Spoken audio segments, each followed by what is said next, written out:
이 죄는 모든 죄를 짓게 하는 모체와 같은 것. 여러분, 우리는 늘 이것을 마음속에 염두에 두고 살아야 돼요. 내 마음속에 스쳐 지나가는 탐심이라 할지라도 여러분 가볍게 생각하지 말아야 됩니다. 탐심이라고 하는 것은 우리의 신앙생활에 아무 유익이 없습니다. 탐심은 우리의 신앙이 성장하는 데에 아무런 도움을 주지 못합니다. 탐심의 죄가 내 영혼을 사로잡게 되면은 모든 영적인 성장은 이룰 수가 없습니다. 이 죄가 우리를 지배하게 되면은 하나님의 말씀, 그리고 하나님 앞에 기도하는 것, 교회의 모든 일들, 이런 것들이 다 어떻게 되겠어요? 짜증스러워질 수밖에 없습니다. 여러분, 한번 내 신앙을 점검해 보세요. 내가 하나님의 말씀을 가까이 하고 기도하는 일, 교회 일하는 일, 이런 일들이 조금씩 짜증스러워지기 시작한다고 하면은 여러분, 우리의 영혼이 퇴보하고 있다는 증거입니다.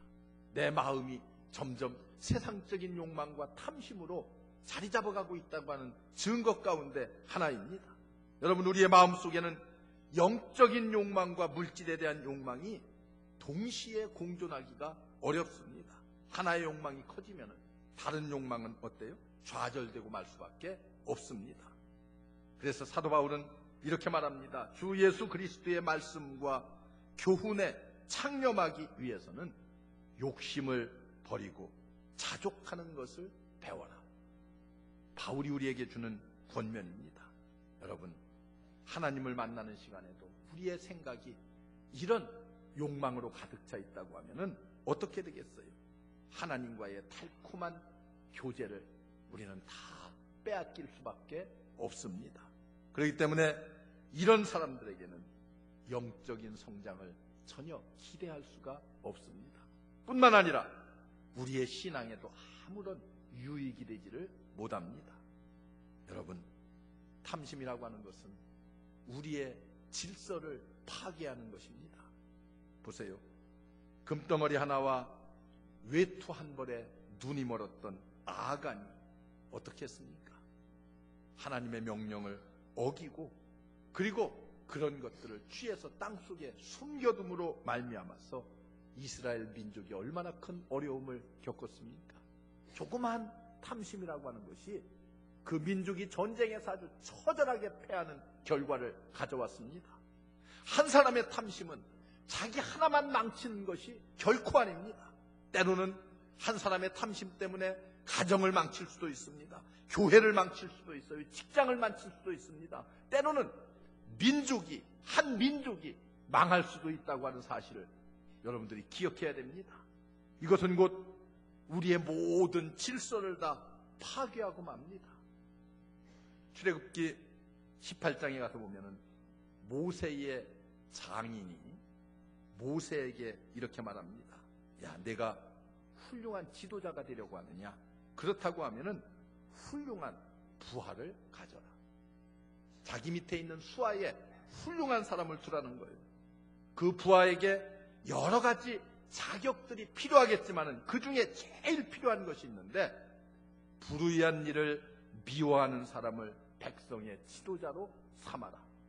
탐심이 없는 자를 내 수하의 사람들로 두라는 그런 말이에요. 여러분 보세요. 우리나라의 모든 대통령들이 하나같이 다 그의 수하에 있는 수많은 사람들의 탐심 때문에 얼마나 많은 고통과 어려움들을 겪었는가 하는 것을 우리가 잘 알아요. 여러분, 지금의 정권도 마찬가지고 모든 사람들이 자기 수하에 있는 사람들의 탐심 때문에 온 국가가 다 어려움을 겪고 백성들로부터 지탄을 받는, 여러분, 그런 일들이 얼마나 많이 있습니까? 디모데전서 3장에 보면은 교회의 영적인 지도자의 자격을 말하면서 거기 보면은 감독의 자격 가운데는 돈을 사랑하지 않는 자, 그리고 집사의 자격 가운데는 더러운 일을 탐닉하지 않는 사람이라고 이렇게 성경이 우리에게 말씀하고 있습니다. 여러분, 지도자의 탐심이라고 하는 것은 그가 지도하는 곳에 질서를 파괴하고, 여러분, 내가 탐심이 많으면은 내가 소속한 가정, 내가 소속한 교회, 내가 소속한 사회의 질서가 다 무너져 버릴 수밖에 없다고 하는 이 사실을 우리가 기억해야 돼요.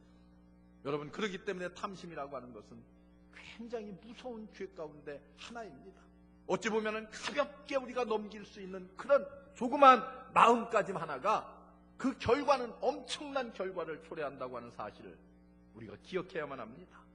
여러분, 그렇기 때문에 우리는 이런 죄의 모든 결과를 알았기 때문에 이제 마지막으로 우리가 알아야 될 것은 이 죄로부터 승리할 수 있는 비결을 알아야 돼요.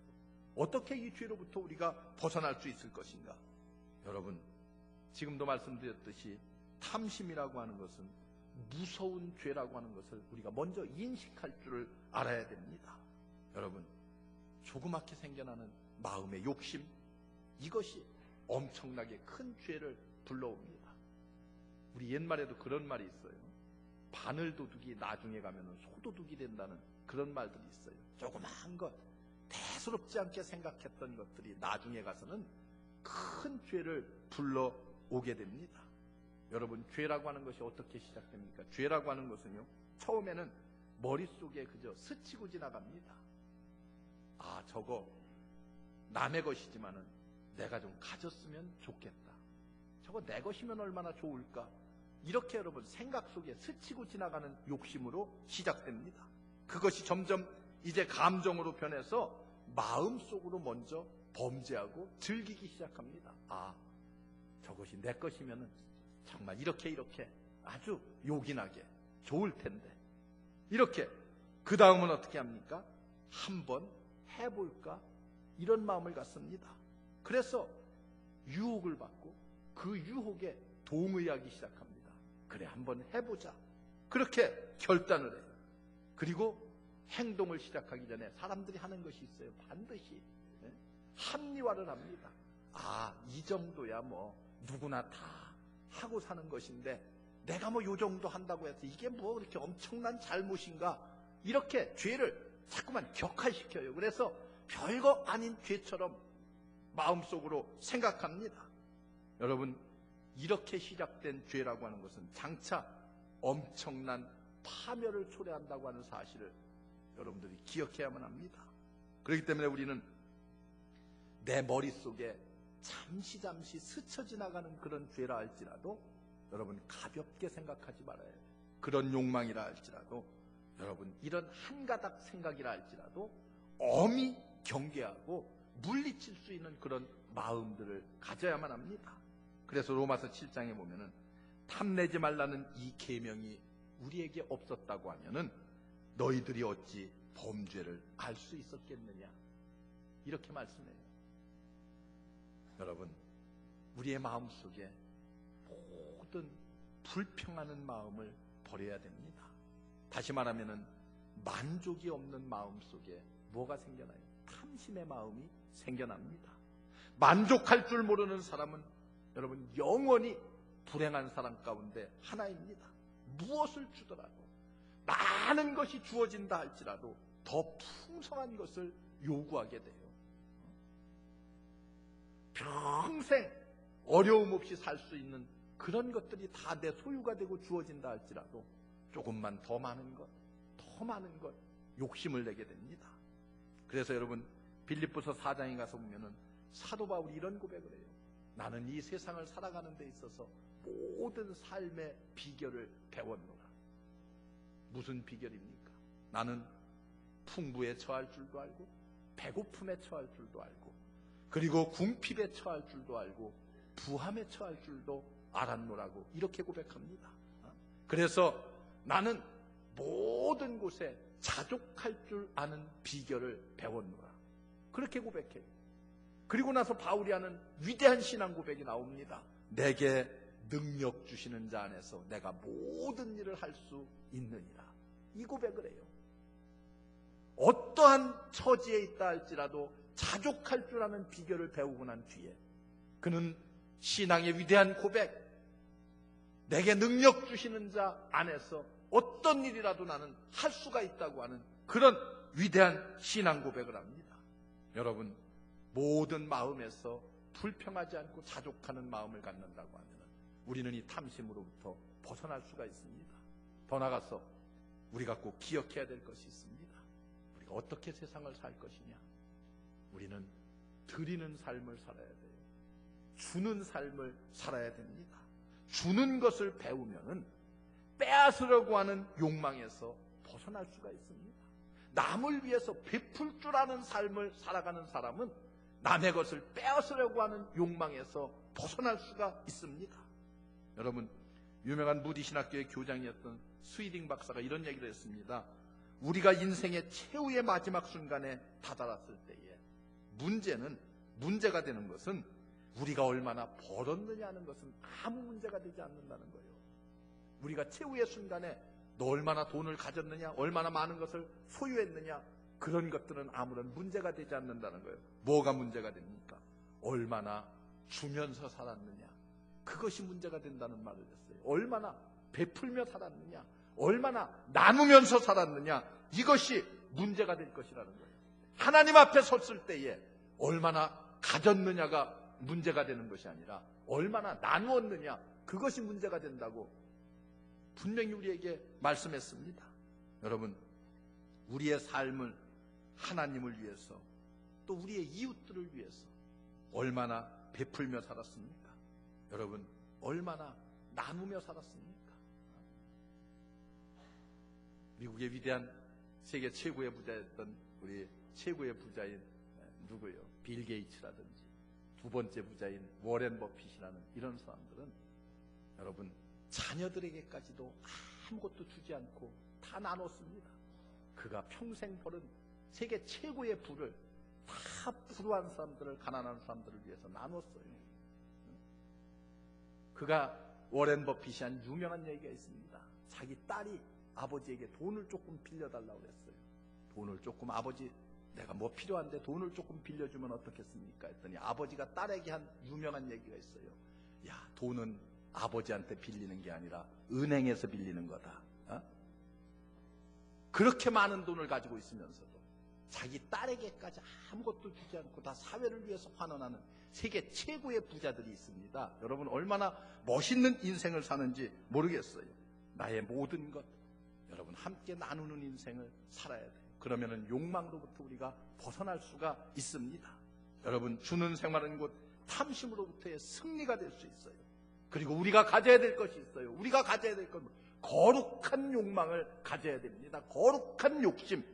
땅의 것을 생각하지 말고 위의 것을 생각하는, 우리 안에 거룩한 욕망이 있다고 하면은 나쁜 욕망들은 존재할 수가 없습니다. 거룩한 생각, 하나님의 말씀으로 내 마음을 채우고 하나님의 말씀을 따라 사는 삶, 진리의 말씀을 늘 묵상하면서 그 말씀을 따라 사는 인생이 여러분, 탐욕으로부터, 탐심으로부터 벗어나는 길입니다. 이 위대한 말씀을 시간이 있을 때마다 읽고 배우고 묵상하고 암송하고, 여러분, 그렇게 내 마음을 거룩한 말씀으로 채워나가시기 바랍니다. 그래서 시편 기자는 이렇게 기도합니다. 내 마음을 주의 증거로 향하게 하시고 탐욕으로 향하지 말게 하옵소서. 이게 시편 기자의 기도요. 하나님의 말씀을 묵상하고 내 영혼과 생각을 그 말씀으로 채우게 될 때에 악한 욕망은 여러분들의 마음을 사로잡을 수가 없습니다. 그리고 나서 우리는 주님 앞에 나와 주 안에 있을 때에, 주님을 만날 때에 이 죄악된 욕망으로부터 해방을 받을 수 있습니다. 여러분 보세요. 사도 바울이 하나님의 말씀을 모르는 사람이 아니었어요. 그는 말씀을 열심히 공부했고 구약의 모든 말씀을 너무나 잘 알고 있던 사람 가운데 하나였습니다. 그러나 그의 삶은 어땠습니까? 행복한 삶을 누리지 못했어요. 그러나 여러분, 이 바울이 부활하신 예수 그리스도를 만나게 됩니다. 부활하신 예수 그리스도를 만나고 난 뒤에 그는 어때요? 완전히 그의 인생이 변했습니다. 여러분, 세상적인 지식을 가지고 사람이 변화되는 것이 아니에요. 누구를 만나야? 예수 그리스도를 만나면, 예수 그리스도를 내 마음속에 영접하고 모시면 우리의 삶이 변합니다. 모든 욕망으로부터 벗어날 수가 있습니다. 누가복음 19장에 가서 보면 삭개오라고 하는 인물이 나와요. 여러분, 이 삭개오가 어떻게 변합니까? 그의 마음속으로 내가 도덕적으로 이래서는 안 되지 결단하고 각오하고 그래서 변화를 받는 것이 아니에요. 그가 예수 그리스도를 만났어요. 그리고 그분을 자기 집에 모시고 자기 마음속에 영접하고 나니까 어떻게 됐습니까? 그의 삶이 완전히 변했어요. 여태까지는 모으는 데 신경을 썼던 그의 삶이 이제는 나누는 데 신경을 쓰기 시작합니다. 이웃들이 보여지기 시작했습니다. 여러분, 주님을 만나면 변화됩니다. 주님을 만나고 주님을 내 삶 속에, 내 마음 속에 영접하고 모시고 나면은 내 인생이 모든 욕망으로부터 벗어나고 승리로운 인생을 살 수가 있습니다. 유명한 에반스라고 하는 여배우, 예수 그리스도를 믿고 허영과 탐욕으로부터 해방된 후에 그가 이런 고백을 했습니다. 나는 지금 사랑에 빠져 있습니다. 이 사랑은 나의 모든 문제를 해결했습니다. 나는 예수 그리스도를 사랑하기 시작했습니다. 그리고 이것이 나에게 자유를 주었습니다. 주님을 사랑하세요.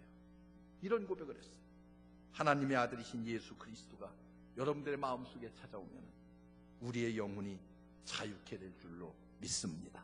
여러분, 모든 탐심으로부터 자유하게 되는 길은 오직 이 길밖에 없습니다. 그리스도를 사랑하는 뜨거운 마음, 예수 그리스도를 내 마음속에 영접하고 그분의 사랑으로 내 마음을 채우십시오. 여러분, 그러면은 우리의 생애는 기쁨으로 소망으로 가득 차게 될 줄로 믿습니다. 그리스도에 가득 찬, 그리스도로 가득 찬 우리의 마음속에 탐심이 사라질 뿐만이 아니라 하나님의 축복의 소망과 기쁨으로 가득 찰 줄로 믿습니다. 이 축복이, 이 은혜가 여러분과 함께 하시기를 주의 이름으로 축원합니다. 기도하겠습니다. 은혜로우신 하나님, 감사합니다. 우리 가운데 찾아오시어서 우리와 함께 하시고 우리를 모든 죄악된 욕망으로부터 벗어나게 하시고 주님을 만나서 하나님의 뜻 가운데 거룩한 욕망을 가지고 승리하게 하시니 감사합니다.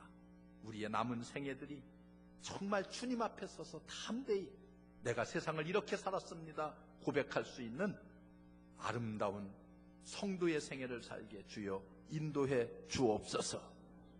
예수님의 이름으로 간절히 기도하옵나이다. 아멘.